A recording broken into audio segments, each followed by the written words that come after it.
ایک کروز شپ بحر اوقیانوس کے درمیان اور اچانک مسافر ایک کے بعد ایک مرنے لگے۔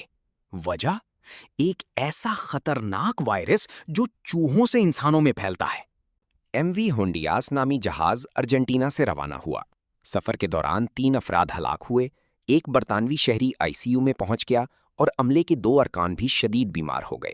WHO نے ہنتا وائرس کی تصدیق کر دی۔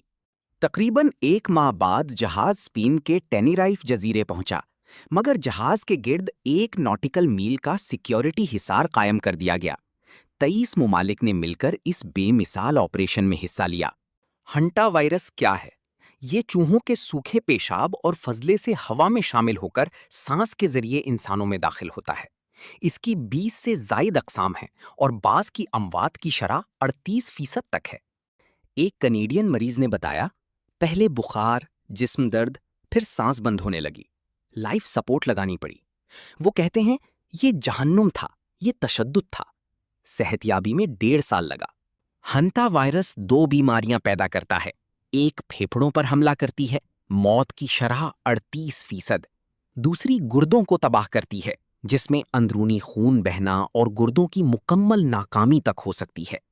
سب سے خوفناک بات، اس وائرس کی ابھی تک کوئی ویکسین نہیں، کوئی مخصوص دوا نہیں، صرف علامات کا علاج کیا جاتا ہے: آکسیجن، وینٹیلیٹر اور ڈائلیسس۔ ایک مریض کو مکمل صحت یابی میں 4 ماہ لگے۔ بچاؤ کیسے ممکن ہے؟ گھر یا دفتر میں چوہوں سے دور رہیں۔ اٹاری یا تہخانہ صاف کرتے وقت ماسک اور دستانے پہنیں۔ چوہوں کا فضلہ کبھی ننگے ہاتھوں سے نہ چھوئیں۔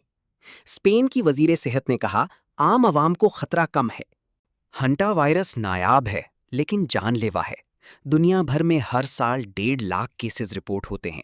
اگر یہ ویڈیو معلوماتی لگی تو لائک کریں، چینل سبسکرائب کریں اور یہ ویڈیو اپنے گھر والوں کو ضرور بھیجیں۔